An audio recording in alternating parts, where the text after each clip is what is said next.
સુરત શહેરમાં ફરી એક વખત કાયદો અને વ્યવસ્થા કથળી નેતાઓ અને પોલીસ પ્રશાસનના માથે ગંભીર સવાલ ઊભા કરી દીધા છે। શનિવારે સહારા દરવાજા વિસ્તારમાં અંગત અદાવતના કારણે થયેલી ક્રૂર હત્યાએ આખા શહેરને ધંધણાવી ઉઠાવ્યું છે। માહિતી મુજબ હત્યાનું કારણ બંને પક્ષો વચ્ચેની જૂની અંગત અદાવત હતી। ઝઘડો એટલો વધી ગયો કે આક્રમકોએ છરી અને ચપ્પુ જેવા શસ્ત્રોનો ઉપયોગ કરી યુવકને નિર્દયતાથી અને ઘા કર્યા। હુમલો એટલો ગંભીર હતો કે પીડિતને તાત્કાલિક મેડિકલ સહાય મળી શકે નહીં અને ઘટના સ્થળે જ તેનું મોત થયું। ઘટનાની ખબર મળતા જ પોલીસ કાફલો ઘટના સ્થળે પહોંચી ગયો। પોલીસે મૃતદેહને સ્મીમેર હોસ્પિટલમાં પોસ્ટમોર્ટમ માટે મોકલી આપ્યો છે। આ કેસમાં ફરિયાદ દાખલ કરી સંદિગ્ધોને ઝડપથી ઝડપવાની કાર્યવાહી હાથ ધરાઈ છે। પોલીસ કમિશનરે આ ઘટનાને ગંભીરતાથી લઈ તપાસ આરોપીઓને શીઘ્ર ગિરફ્તાર કરવાની ખાતરી આપી છે। આ ઘટનાથી સ્થાનિકોમાં રોષ અને ભયનું વાતાવરણ ફેલાયું છે। ગયા કેટલાક મહિનાઓથી સુરતમાં ગુનાઓની ઘટનાઓમાં વધારો થયો છે, જેના પર તાત્કાલિક અંકુશ મૂકવાની જરૂરિયાત છે। આશાબેન ચેતનભાઈ રાઠોડ એવી ઘટના થઈ છે કે મારા છોકરાને રાતના ચપ્પુ મારી દીધા છે। તો અમે ઘેરે સૂતેલા આવતા તો અમને બીજા વ્યક્તિનો ફોન આવ્યો છે કે તમારા છોકરાને વાગી ગયું છે, પણ અમે અહીંયા આવ્યા તો એને ઓફ બતાવ્યા।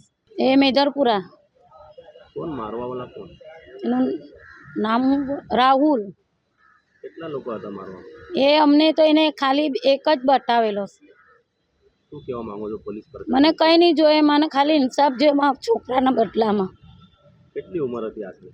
મારા છોકરાની કેટલી ઉંમર? 18। શું નામ હતું છોકરાનું? રાજા।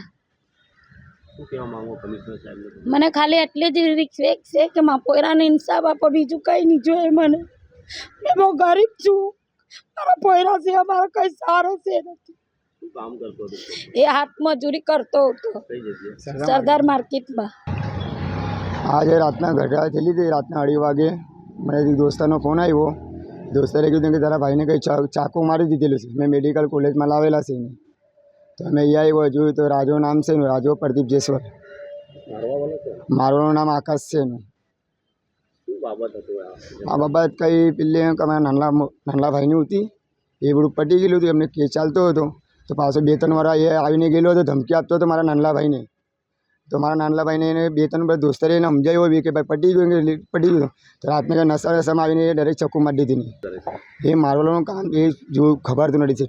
કમિશનર સાહેબને મેં એક સમૂહમાં કહ્યું અમારા જે છે એ કરી દો અમને। એ રાજુ આપણા સરદાર માર્કેટના પોટલા આજુબાજુના પોટલા ઉચકતો।